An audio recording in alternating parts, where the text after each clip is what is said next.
We focus on history, culture, religion, art, social, and philosophy of Nusantara. Here, in the presence of Nusantara, we were made to be forgotten about the goodness of ourselves. Because negativity seems to be more interesting for us. Now, I'm Sutoyo Raharto and friends assist you to remind you, to awaken you that we still can find the gems of Nusantara. They are the great sights of Nusantara.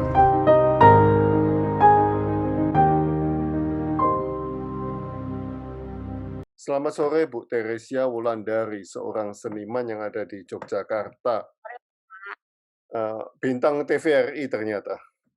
Waduh, bintang, Pak. Masih acting di TVRI, Bu? Masih. Wow. Iya, Tapi TVRI Yogyakarta saja ya? Nggak masuk Jawa Tengah? enggak, di TVRI juga. Siapa tahu besok TVRI yang lain mau ngundang. Art is my world and I love it. Seberapa dalam cinta Anda kepada seni, Bu Tere? Dan Enggak ya, pengalaman seni apa yang pernah Anda lewati secara ekstrim begitu? Untuk membuktikan cinta Anda. Itu gaya-gayaan pakai bahasa Inggris, Pak. Oke. Biar ketok gaya gitu, padahal ya enggak. Kecintaan saya terhadap seni itu ketika saya melakukan seni, maksudnya melakukan bidang seni kesenian seperti menari atau bermain teater tradisi itu pasti ada kepuasan dan tidak berorientasi melulu ke money gitu loh, Pak. Itu menurut saya salah satu apa ya, bentuk cinta juga sih sama yang nguri-nguri kebudayaan Jawa karena saya orang Jawa. Saya mulai share screen ya, Bu ya. Nah, ini cantik sekali. Wih, cantik dong, Pak. Pakai topeng cantik saya, Pak. Oke. Bu Tere bisa ceritakan sedikit tentang Cakil, Bu. Apa yang spesial tentang Cakil ini, Bu? Ya. Karakter ini terlihat berbeda dengan karakter wayang lainnya. Silakan. Ya, memang benar, Pak, karena Cakil yang biasanya itu kan diperankan oleh cowok, oleh laki-laki.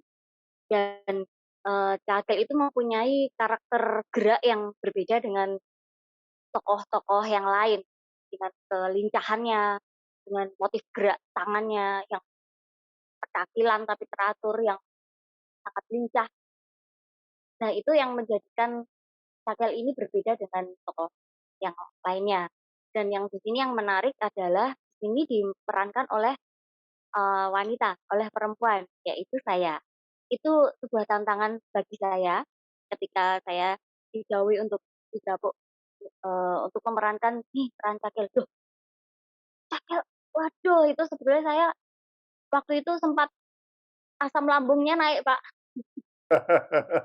Wah, bener itu sampai mikir, sampai waduh ini terus saya cari-cari pola-pola gerak Cakil, saya cari di YouTube, saya cari referensi yang lain, saya cari terus belajar. Paling enggak saya punya modal sebelum pertemuan untuk proses gitu, Pak. Saya bawa modal dulu nih. Nah, itu tantangan saya. Dan kebetulan saya suka ketika mendapatkan peran yang berbeda. Karena yang putri itu kan biasanya senang kalau mendapat peran cantik, kalem, lemah lembut yang putri gitu kan. Biasanya itu yang diidam-idamkan penari-penari putri kan, Mbak. Tapi kalau saya tuh malah cenderung lebih senang ke peran-peran yang unik, yang lain daripada yang lain, yang mungkin yang penari lain itu belum tentu bisa melakukan itu gitu. Saya malah itu tantangan buat Nah, apakah Cakil ini pertama dimainkan oleh wanita, Bu? Kalau sepengetahuan saya iya, apalagi untuk Oke. dipentaskan di keraton. Oh, mengapa memilih Anda atau mengapa Cakil ini dipentaskan oleh wanita? Apa nggak ada yang laki atau bagaimana? Sebetulnya ya, malah banyak yang bisa kalau, laki-laki untuk menari. Cuma, mungkin pertimbangan dari tim produksinya saya kurang tahu kenapa mau dihadirkan ini tokoh Cakil perempuan, itu aja sih. Dan mungkin mereka punya punya apa, pemikiran dan pertimbangan sendiri ya, Pak, ya, kenapa, "Oh, iki tere iki sik iso," atau "Waduh, iki tere," atau gimana, saya karena sebelumnya juga mungkin tim produksi sering melihat saya untuk memerankan peran-peran yang aneh Aneh, oke. biasanya nggak biasanya, gitu. Oke, Nah, Bu, saya salut Anda bisa menjadi karakter Yukaryo, Bu. Oh, iya iya. Mmm, Selain make up, apa saja yang Anda perlu ubah dalam diri Anda, Bu Tere? Silakan. Eee, Biasanya saya untuk memerankan sebuah peran, saya harus mendalami dulu peran ini seperti apa, seusia berapa, latar belakang seperti apa, saya harus mencari itu dulu, Pak. Jadi saya punya modal untuk mau tak piye ke to awakku iki, gitu. Selain make up, kalau itu dari luar, gestur gestur bahasa tubuh. Nah, wong tua iki piye to, itu saya juga riset, saya cari-cari sendiri itu, Pak. Sama vokal juga pasti udah berubah toh, Pak, gitu. Terus, eee, meleh kalau orang tua kan biasanya lebih sabar, tatapan mata mungkin sudah tidak setajam orang remaja, orang muda gitu, saya sampai ke situ. Terus kalau untuk karakter ini, saya teringat sama simbah saya. Oh, oke oke.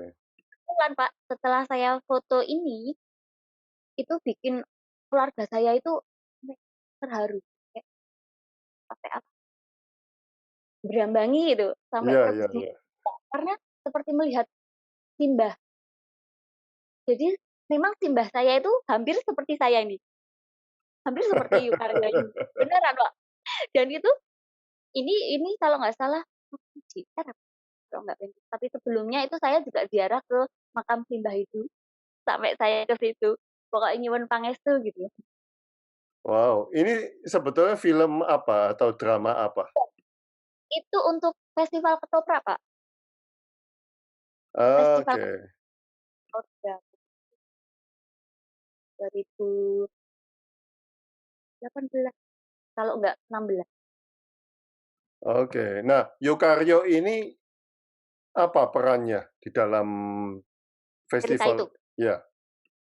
Di situ diceritakan Yukaryo ini, orang yang tidak punya mbah Sibah yang dia memang orang orang miskin, orang miskin, tapi dia masih mau bersedekah dengan orang lain, gitu. Ini kan latar belakang waktunya tuh zaman biyen banget tuh loh, Pak, zaman biyen. Jadi beras aja masih sak jumput, rong jumput gitu, nggak kiloan, masih jumput-jumputan. Dia masih mau berbagi ini dengan orang lain. Di Karya ini seorang, wanita tua yang dia, mempunyai setia kawanan, solidaritas terhadap sesama itu luar biasa. Oke, interesting sekali foto itu.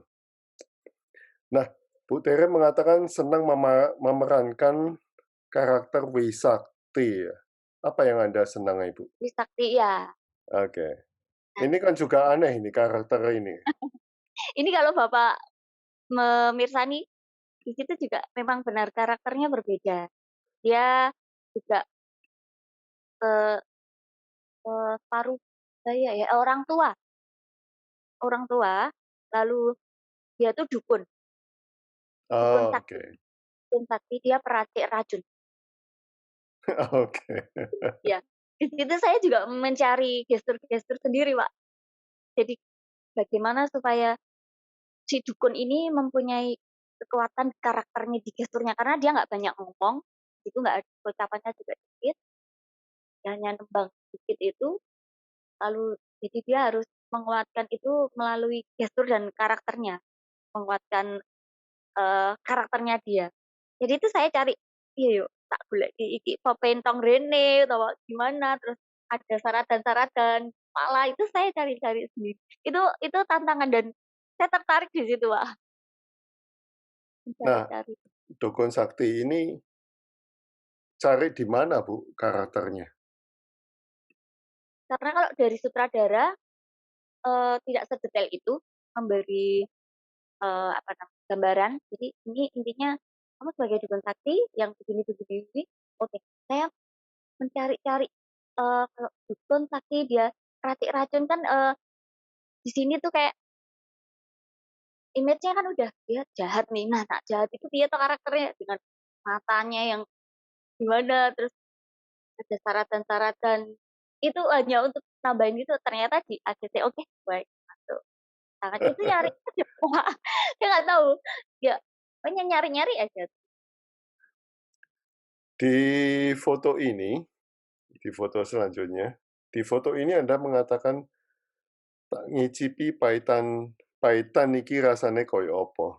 Ya, Nah, merasakan apa rasanya pahit itu. Nah, pengalaman pahit apa yang pernah Anda lewati hingga bisa menjadi Teresia Wulandari hari ini, Bu? Silakan. momen pahit itu sebetulnya banyak, Pak, tapi kadang kepahitan itu saya menyikapi itu jadi sebuah guyonan lelucon gitu, jadi pahitnya pun nggak terasa getir gitu. Bagi saya Oke. nggak boleh terlarut-larut gitu. Saya pengalaman yang mungkin yang itu bisa dikatakan pahit perjuangannya tuh kayak berdarah-darah gitu, Wak. Waktu pertama kali misi kesenian ke Thailand, itu tahun 2007, 2007, 2008. Itu kan saya menikah itu tahun 2003, Pak. Saya menikah 2003, lalu saya masuk kuliah 2007, dengan kampus itu saya misi kesenian ke Thailand. Di Thailand itu saya job desk-nya banyak, Pak. Kalau teman-teman tuh hanya misalnya gamel sama nari, nah saya enggak. Saya itu udah nembang, terus ngidam, nari golek. Jadi ada 3 dan itu nggak beda waktu, Pak, tapi dalam satu waktu. Jadi saya itu udah pakai kostum kidang, kebayang nggak, Pak, kostum kidang itu dalamnya kalau perempuan nari itu kan pakai sabuk, pakai stagen, terus pakai korset, pakai strapless.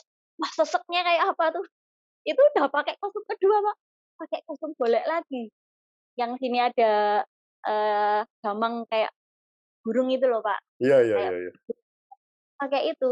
Sebelumnya udah duduk manis, udah dandan 2 kostum jadi satu itu, duduk manis dulu, nembang dulu, Pak.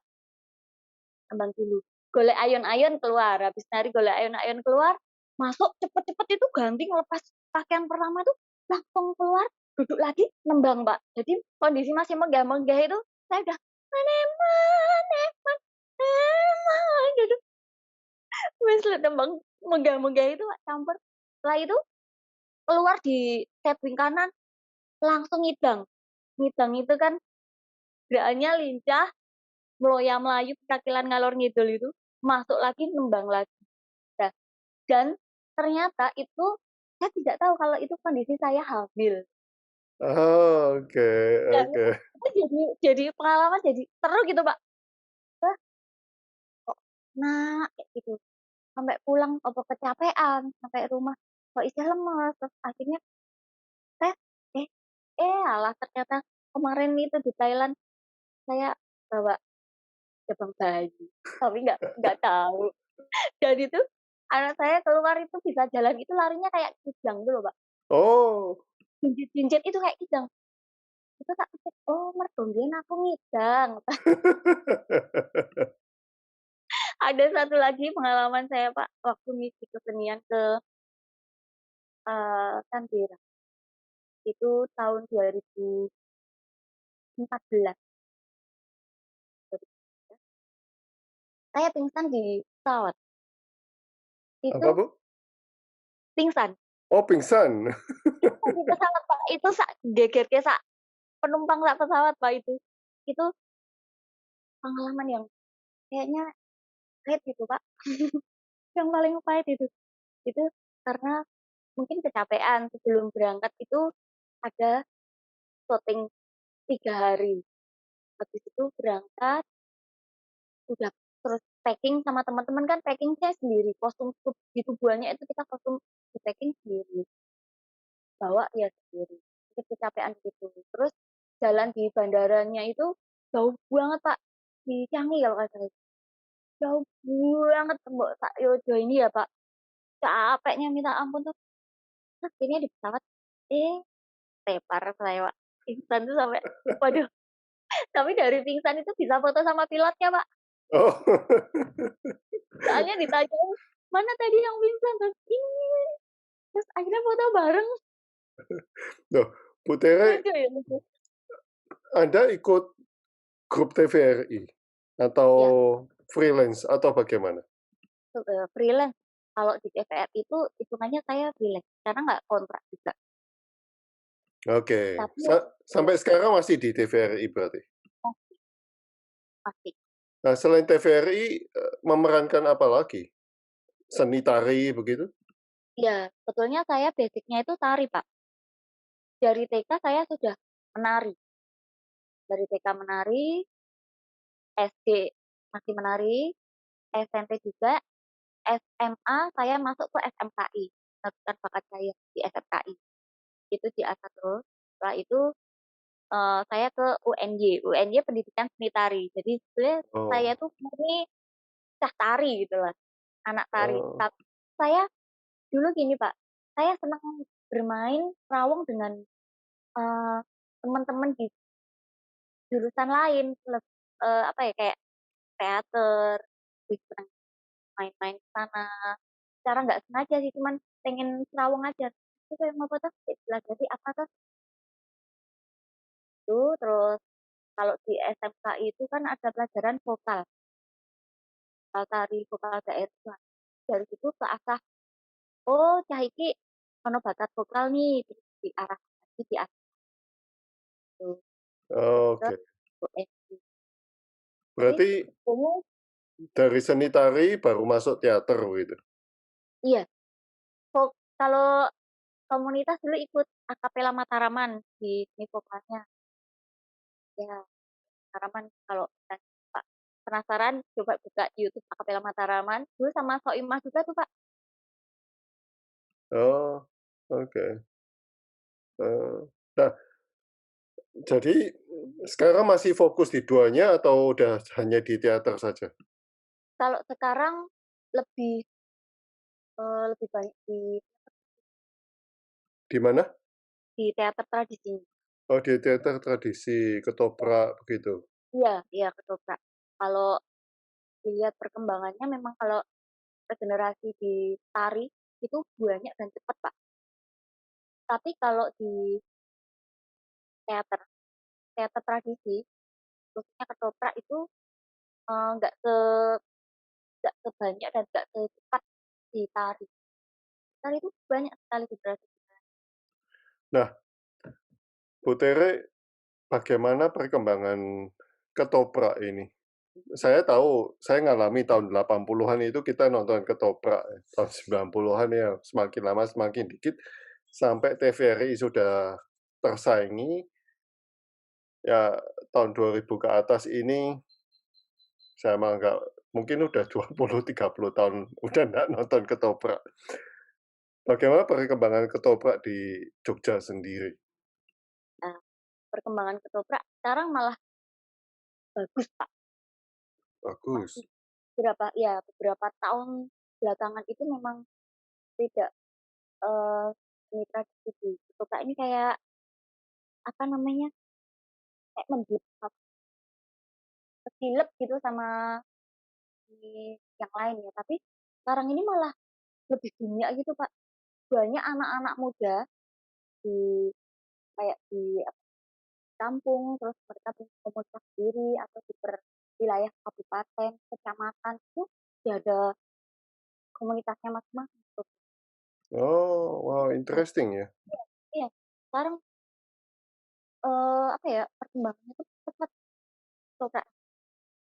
Wow, Apalagi interesting. sekarang kan di TV udah ada juga tuh, Pak, kayak di TVRI kan juga ada tuh, Kak, kayak Beteng Rotterdam walaupun dikemas, apa ya, mungkin nggak konvensional, udah di media, eee, TV toh, Pak. Jadi dikemasnya beda sudah dengan kamera, sudah jadi seperti kayak sinetron Jowo. Tapi kan itu juga dari ketoprak, Iya, iya, iya, iya, iya. bahasanya juga banyak. Oh, wow, wow, interesting ya kalau sekarang berkembang dengan baik ya. Tapi per tapi memang pernah tenggelam toh, Bu, ya? Kalau saya kok merasakan memang pernah, jadi nggak apa ya, Pak, nggak se nggak sekuat kayak misalnya tari atau teater gitu. Dulu sempat itu sih, Kak, yang saya tahu dulu hanya kayak RRI gitu yang Iya, iya, iya. ya itu. Cuman sekarang nih udah banyak struktur kedokteran gitu. Wow, Apalagi anak-anak muda sekarang pada bikin sinetron sinetron sinema ketoprak itu loh, Pak. Karena adanya pandemi ini kan jadi nggak bisa pentas di waktu pendidikan. Jadi mereka bikin itu sinetron, jadi dapat sinema gitu. wow, wow, menarik ya, menarik. Wow. Terima kasih Bu Tere atas sharing-nya. Kita Apa lebih tahu tentang ketoprak. Ternyata berkembang ya, walaupun TVRI tersaingin banyak televisi swasta lainnya. ya, tapi TVRI itu anu tetap mengutamakan tradisi nilai-nilai kearifan lokal. Iya, iya, iya. Oke, terima kasih Bu Tere atas waktunya. Sama-sama, Thank Pak.